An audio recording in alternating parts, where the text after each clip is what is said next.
Olá, muito bom dia para você. A partir de agora, você confere comigo aqui na NDTV os assuntos do agronegócio em Santa Catarina. Hoje, dia 4 de julho. Vamos aos destaques dessa edição.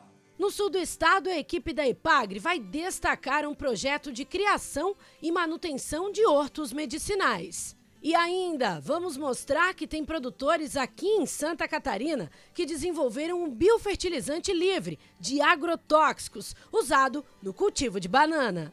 E mais, com a chegada do frio aumenta a procura por vinhos. Vamos mostrar a produção da bebida, que é feita por uma família de Blumenau. No quadro Culturas de Inverno, vamos conhecer uma propriedade que investe na produção de aveia e trigo. E tem ainda uma receita muito interessante à base de banana. Você já ouviu falar na farinha de banana verde? Vamos te ensinar o passo a passo dessa receita muito especial. Esses e outros assuntos agora, no ND Agro, que já está no ar.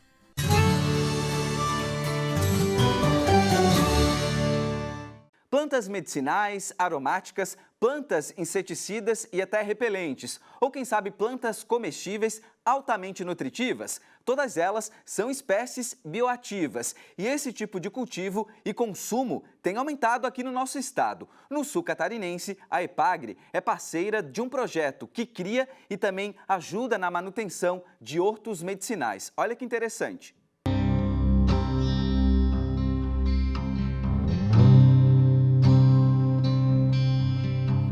Você sabia que o município de Jacinto Machado, no sul catarinense, possui um dos mais completos hortos medicinais do estado? É isso mesmo, são mais de 100 espécies de plantas bioativas, nutracêuticas e de punks, as plantas alimentícias não convencionais. E o melhor, todo esse conhecimento é compartilhado com a comunidade. É isso que nós viemos saber mais na reportagem de hoje. Hoje consolidado e bastante conhecido, o horto medicinal é resultado da união de várias entidades. EPAGRE, Pastoral da Saúde, Núcleo Feminino da Cooperja e Instituto Federal de Santa Catarina são parceiros na criação e gestão do projeto. E é aqui que centenas de mulheres são capacitadas, valorizadas e reconhecidas.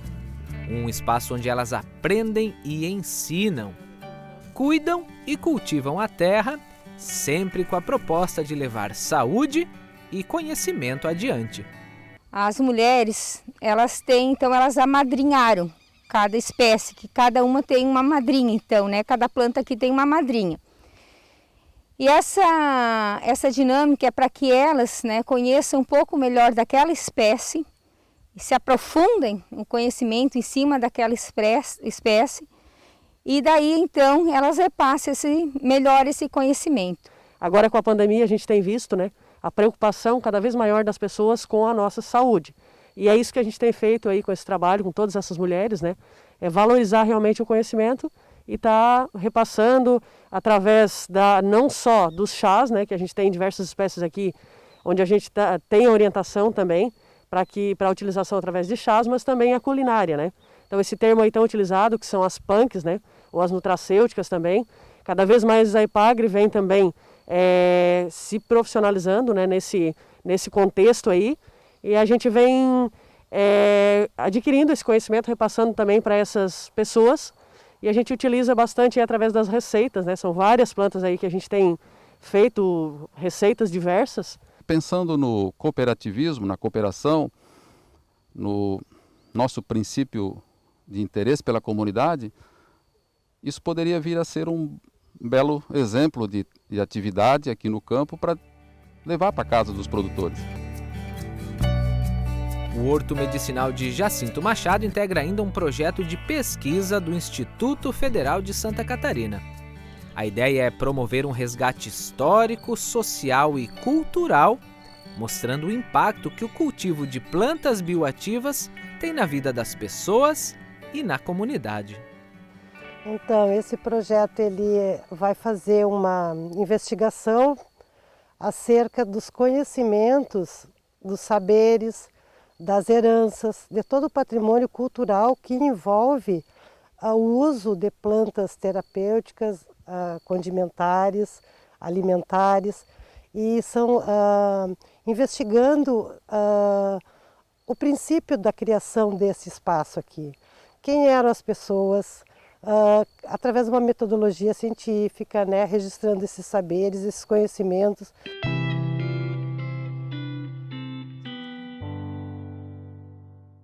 Ainda no sul do estado, biofertilizantes têm sido usados no cultivo de banana. É o produto livre de agrotóxico e que combate o mal da cigatoca negra, uma praga que, se não for tratada, pode contaminar todo o cultivo da fruta.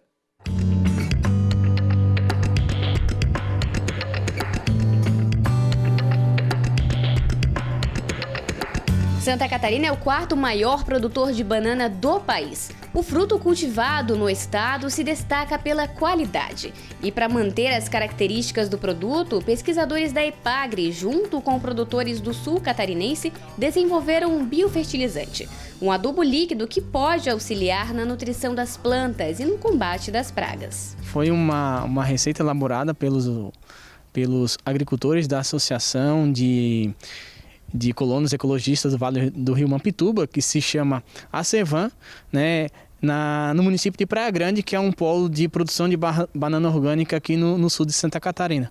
Então eles elaboraram essa receita, nossos colegas tomaram conhecimento dessa receita, compartilharam com os técnicos que trabalham na região aqui de Araranguá e Criciúma.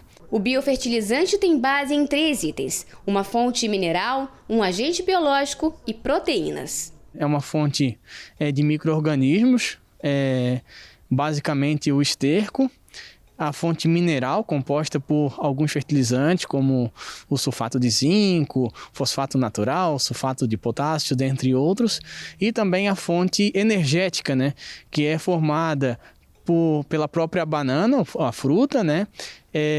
Também a gente acrescenta leite, e a outra fonte pode ser melado, ou aqui no nosso caso a gente utilizou o caldo de cana como uma das fontes energéticas. Esses componentes são misturados gradativamente para que os nutrientes possam ser absorvidos na mistura. E olha só como ele fermenta naturalmente. O tempo médio para que o biofertilizante fique pronto é de 1 mês e meio. Passado esse período, é hora de aplicar no bananal. A aplicação do biofertilizante no bananal é feita entre o período de setembro e abril, que é uma época mais quente e mais úmida. Para uma pequena área como essa, a recomendação é a utilização de pulverizador costal. Já áreas maiores, a recomendação é de um trator bananeiro para facilitar a aplicação. Além da nutrição para as bananeiras, o biofertilizante também ajuda a combater o mal de cigatoca, uma das principais pragas da lavoura. Um ataque pode arruinar a produção. O bananal ele é composto em média por 1.600 plantas por hectare. E cada planta ela pode ter até 18 folhas quando lança um cacho. E esse cacho vai crescendo. E a folha é que alimenta o cacho. A folha com a fotossíntese, com o sol, com a água, nutrientes, ele vai alimentando o cacho, ele vai enchendo as frutas, né, com amido, que depois vira açúcar quando amadurece. E se você não tem folhas suficientes, esse cacho não vai crescer, não vai ficar um cacho bonito para venda, não vai amadurecer adequadamente. Então o objetivo do biofertilizante aplicado com óleo mineral é, primeiro de tudo, dar para a planta um certo alimento via foliar. E o segundo é suprimir, parar com o avanço de uma doença que ataca as folhas, que é o mal de cigatoca. Nutrientes para fortalecer a plantação sem adição de produtos químicos. Um adubo que gera economia e saúde, tanto para quem planta e colhe, quanto para quem consome.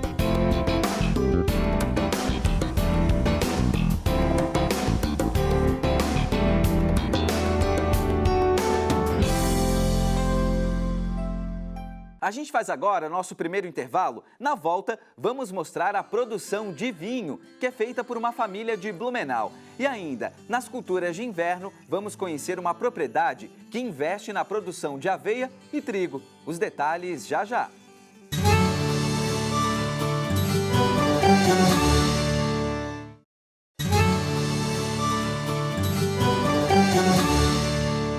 Estamos de volta e agora, com a chegada do inverno bem mais frio, aumenta e muito a procura e o consumo por vinho. Nossa equipe foi conhecer uma família em Blumenau que, além de produzir os vinhos, comercializa o próprio produto no seu restaurante. Olha só. O plantio, a poda, a amarração, tudo alinhado com as fases da lua. Esses são requisitos para que os 4.500 pés de uva plantados na Nova Rússia, em Blumenau, vinguem a cada safra. O cuidado que passa de pai para filho começa lá na parreira, com o processo de cada um dos cachos de uva. Mas o segredo está bem aqui, na adega, onde são produzidos os vinhos da família. Seu Mário e o filho Lucas apreciam o vinho que será comercializado pela primeira vez e vivem o sonho de produzir a bebida juntos. Desde meus 20 e tantos anos eu sempre tenho adega em casa, sempre quis fazer meu vinho. E eu acho que é uma coisa que, se não tiver uma tradição por trás e não tiver uma sequência, não tem muito valor. A adega fica no subsolo do restaurante italiano de Lucas, que é chefe de cozinha, mas a produção para terceiros passou a existir depois de muito estudo. Em 2016, quando a gente ia ter a primeira safra, a primeira colheita da nossa própria uva, eu acabei indo para a Itália, fiquei na região de Trento e de Treviso, vivenciei bastante coisa lá em vinícolas, fiz uns cursinhos, acompanhei todos os processos lá e aprendi bastante coisa. Em meio às pizzas, brusquetas e queijos, o vinho. E esse é o objetivo para a primeira venda das garrafas, que começa neste mês. A harmonização no local. Tudo presencial para que os visitantes entendam o processo que passa por 2 gerações. Com minha família italiana, a gente desde pequeno foi valorizando a cultura, então a gente participou de muitos eventos aqui na região, tanto Festa Itália quanto eventos da região. E é uma coisa que eu também gosto muito, de vinho, de cultura antiga. Então, quando o pai iniciou com esse projeto, eu pensei, vamos abraçar junto e vamos levar para frente. Na primeira vinícola da cidade são plantadas as uvas guava, que possuem notas de goiaba, além da Bordeaux e Moscato Tinto. E tudo isso passa pelas mãos do idealizador, seu Mário. Mexer com a terra já é uma coisa deliciosa, com videiras mais ainda, e Nova Rússia mais ainda, que é um lugar maravilhoso de se viver. E toda essa magia que tem por trás, a rusticidade da videira, onde você pega ela, você sente todo o vigor, a vontade que ela tem de viver, de dar o melhor dela. Isso é incrível, incrível.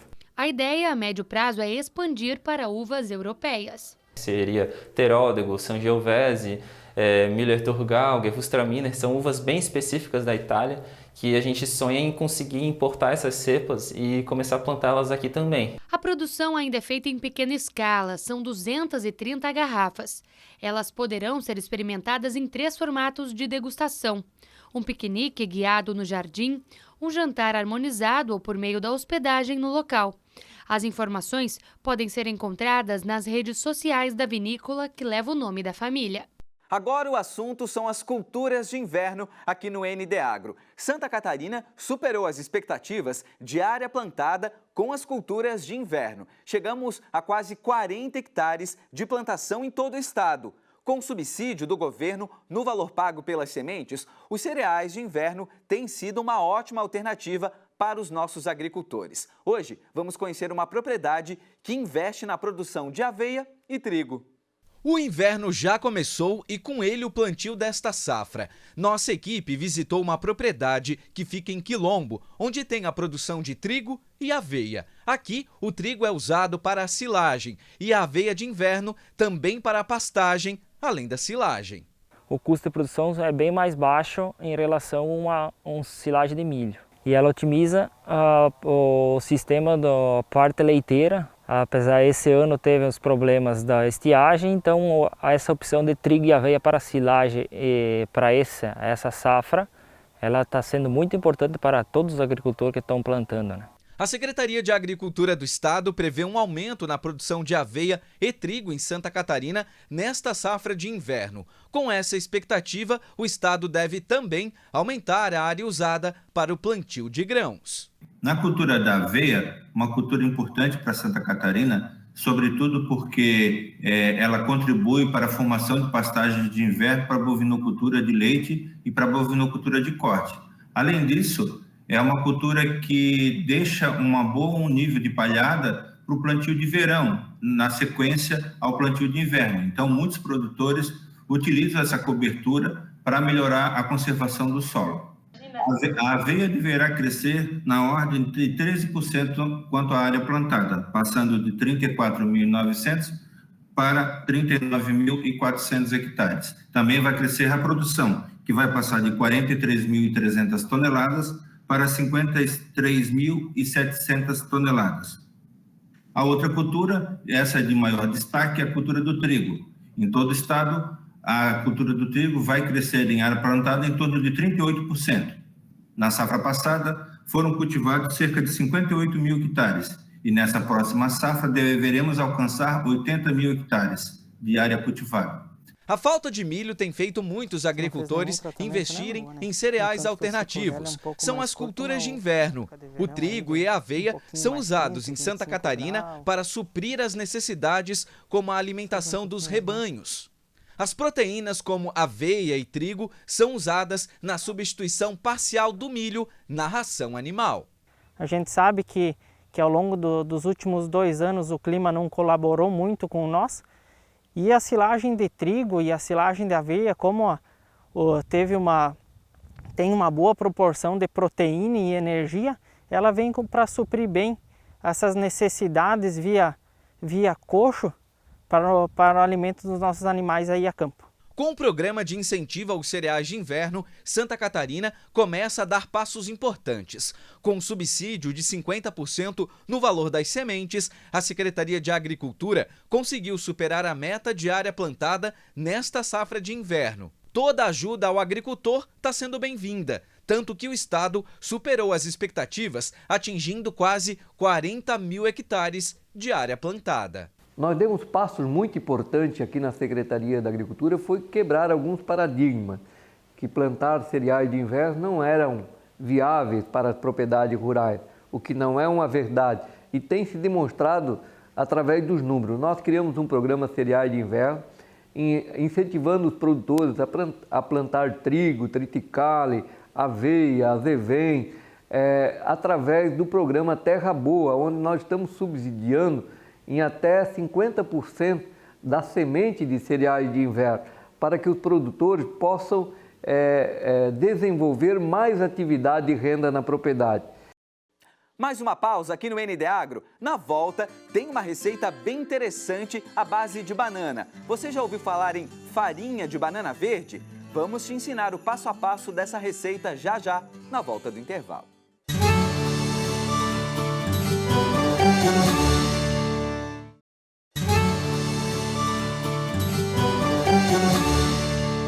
Estamos de volta e com a chegada do inverno, as baleias buscam abrigo em águas catarinenses. E o projeto Profranca produziu uma série de vídeos em que traz detalhes das características, fala do comportamento desses animais e também da importância da preservação.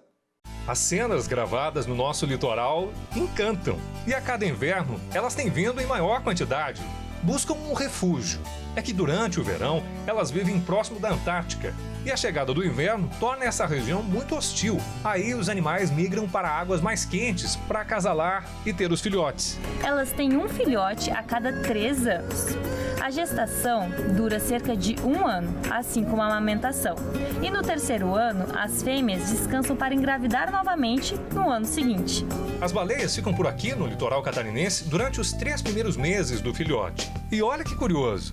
No ano seguinte ao nascimento, antes de se separarem, as mães podem trazer seus filhotes de volta para a nossa região, com o objetivo de ensinar a rota migratória.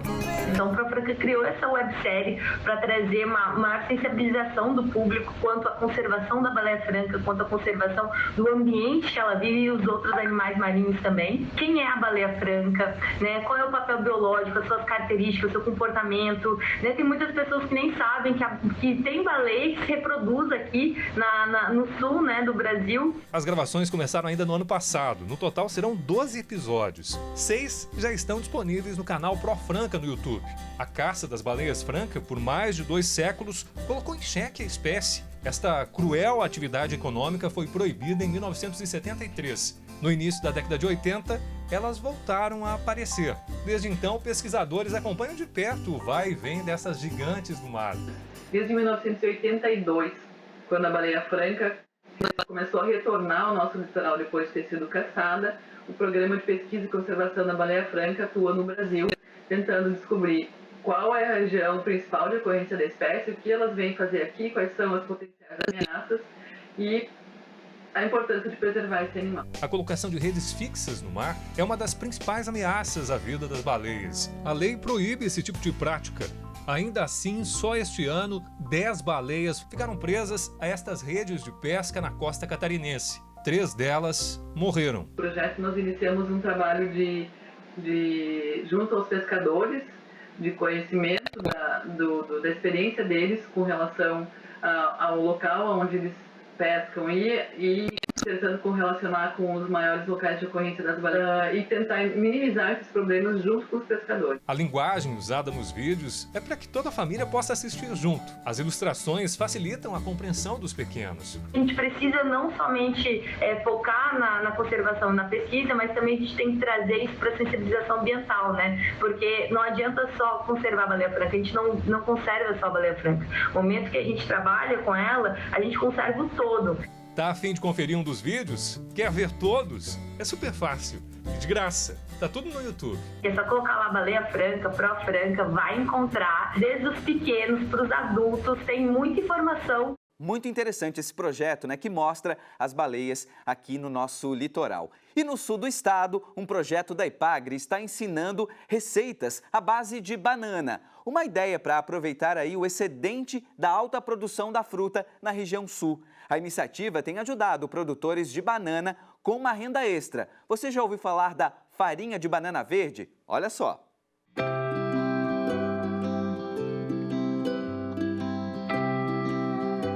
Olá, eu sou Ana Dilce Alexandre Gonçalves, sou extensionista social da Ipagre e gestora do Centro de Treinamento de Araranguá.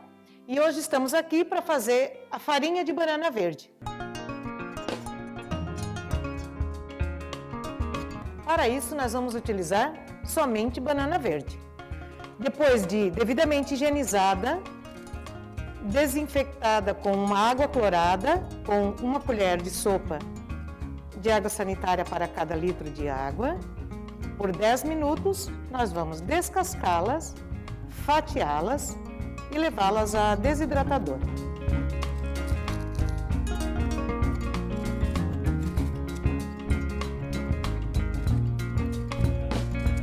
Para descascar a banana, é interessante que use luvas, porque a banana verde tem muita resina e isso vai manchar a pele e depois é muito difícil de tirar. Então agora nós vamos fatiar essa banana e para isso o melhor é usarmos um fatiador para que as fatias sejam uniformes e ela desidrate por igual. Então agora nós vamos espalhando em cima dessa bandeja, em cima dessa grade. O importante de ser uma grade porque o ar precisa circular para que ela seque mais rápido. Nesse caso aqui, nós vamos levar essas bananas para a nossa desidratadora por aproximadamente 2 horas e meia, a uma temperatura entre 60 e 65 graus.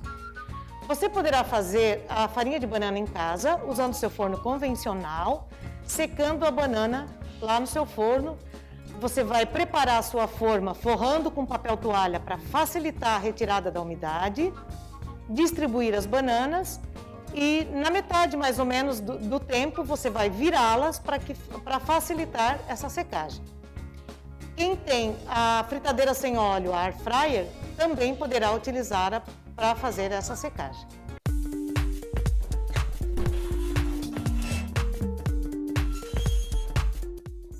Depois de quase 2 horas e meia de desidratadora, a nossa banana já está crocante, sequinha, pronta para ir para o liquidificador e virar um pozinho.